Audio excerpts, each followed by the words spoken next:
Sarah had been on exactly 17 first dates in the past year, and every single one had left her feeling more hollow than the last. She'd learned to recognize the signs early: the wandering eyes, the forced laughter, the way men would check their phones mid-conversation, as if something, anything, might rescue them from the mundane reality of getting to know another human being. So when Marcus suggested dinner at an upscale Italian restaurant downtown, she dressed carefully but guarded, her heart expecting nothing more than another forgettable evening that would blur into all the others. She had no idea that in 3 hours, everything she thought she knew about love, about character, about the kind of person she wanted to spend her life with, would be completely transformed by a single, spontaneous act of compassion that would stop her breath and restart her heart in the same moment. The evening had started perfectly. Marcus held the door open, not in that performative way some men did, but naturally, as if kindness was simply woven into the fabric of who he was. They talked about everything and nothing: childhood memories, favorite books, the dreams they'd tucked away in the corners of their hearts. For the first time in months, Sarah felt the walls around her heart beginning to soften. Marcus had this way of listening, really listening, leaning forward slightly when she spoke, his dark eyes focused entirely on her as if she were the only person in the world. The pasta was divine, the wine was smooth, and the conversation flowed like a river that had finally found its natural course after years of drought. If you believe in kindness, in the power of compassion to change lives, in second chances, and the beauty of human connection, please take a moment to like this video, leave a comment below sharing your thoughts, and subscribe to our channel. Your support helps us share more stories that remind us what truly matters in this world. Now, let's continue with what happened next. They were walking back to Marcus's car, the autumn air crisp and alive with possibility, when they passed the alley beside the restaurant. Most people wouldn't have noticed him.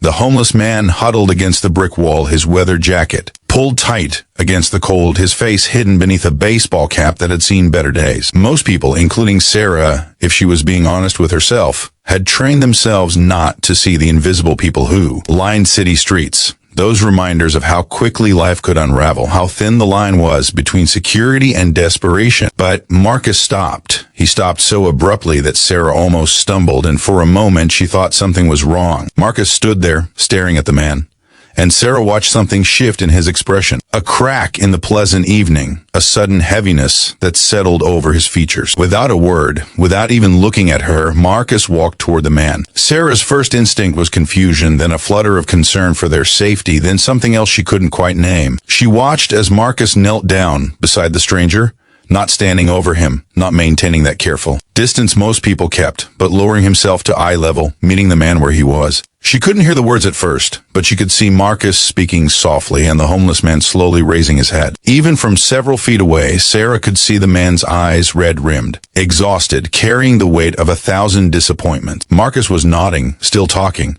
and then he did something that made Sarah's throat tighten. He reached out and placed his hand on the man's shoulder, not with pity, but with genuine human connection, as if this stranger mattered, as if his dignity was worth protecting, as if he was someone's son, someone's friend, someone who deserved to be seen. Marcus stood up and walked back to Sarah, and she could see something working. In his jaw, emotion barely contained. He told her he needed to do something, that it would just take a few minutes, and would she mind waiting? His voice was thick, urgent, and Sarah found herself nodding before she fully understood what was happening. Marcus disappeared back into the restaurant, and Sarah stood there in the cooling night air, watching the homeless man who had returned to his hunched position against the wall, and she felt something fundamental shifting inside her chest. When Marcus emerged 10 minutes later, he was carrying 2 large bags. Sarah could see steam rising from them, could smell the rich aroma of the pasta they'd just eaten, the garlic bread, the soup. But he was also carrying something else: a to-go cup of coffee, a bottle of water, and what looked like the coat he'd been wearing earlier in the evening, his nice coat. The one that probably cost more than this man had seen in months. Marcus walked back to the man,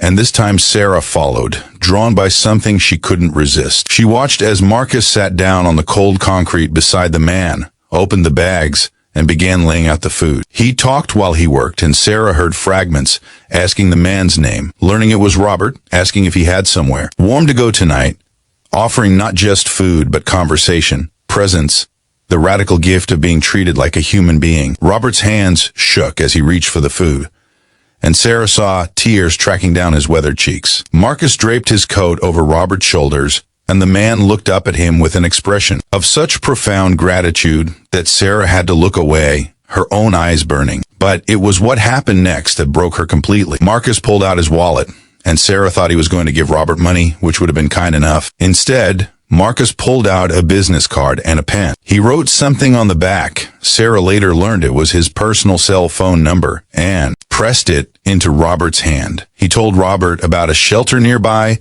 that had good people, that if he went there tomorrow and mentioned Marcus's name, they would help him. He told Robert he mattered, that this wasn't the end of his story, that there was hope even when it seemed impossible to find. And then Marcus did something that made Sarah's carefully constructed walls crumble into dust. He asked Robert if he could give him a hug. Robert nodded, unable to speak, and Marcus embraced this stranger, this man who society had rendered invisible, as if he were a brother, a friend, someone precious. They stayed like that for a long moment, and Sarah felt tears spilling down her own cheeks, hot and unstoppable. When Marcus finally stood up, he squeezed Robert's shoulder one more time, reminded him about the shelter, and told him to be safe. Then he turned to Sarah, and she saw that his eyes were wet too, saw the vulnerability there, the raw compassion that he hadn't tried to hide or apologize for. They walked to the car in silence, and Sarah's mind was racing. She'd spent a year looking for someone who checked the right boxes: successful, attractive, charming, someone who could give her the life she'd imagined. But in that moment, she realized she'd been looking for the wrong things entirely. She'd been searching for someone who could make her happy, when what she really needed was someone who would make her want to be better, someone whose character ran so deep that it surfaced in unguarded moments, someone who saw the humanity in everyone,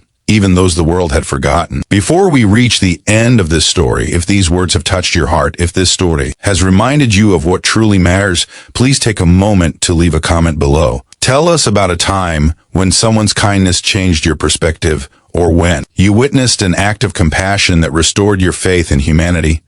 We would love to hear your stories. Sarah reached across the car and took Marcus's hand, and when he looked at her with uncertainty, probably wondering if he'd ruined their date, she smiled through her tears and told him the truth. She told him that in 17 dates, in all the carefully curated dinners and practiced charm, she'd never seen anything as beautiful as what had just happened. She told him that watching him treat Robert with such dignity, such genuine care, had shown her more about who he was than 1,000 perfect dates ever could. She told him that this was when she knew, really knew, that he was the kind of man she'd been searching for all along, not because he was flawless, but because his heart was oriented toward kindness, toward seeing people others ignored, toward making the world a little less cold for those who needed it most. Marcus squeezed her hand, his voice rough with emotion as he told her about his own father, who had struggled with addiction and homelessness for 3 years before getting clean. He told her about the people who had helped his dad,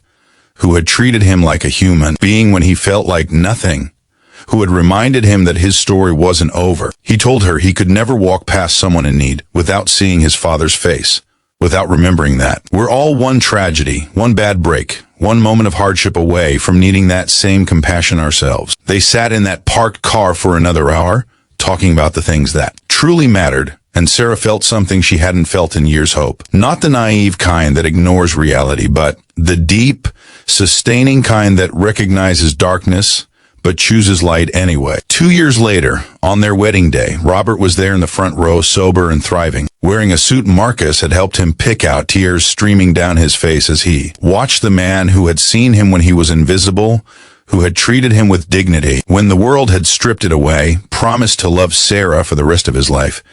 And Sarah, looking at Marcus at the altar, remembered that autumn night and thanked God for men who stopped their dates to help strangers, for hearts large enough to hold the world's pain and still choose compassion, and for the moment she knew, absolutely knew, that she'd found the one.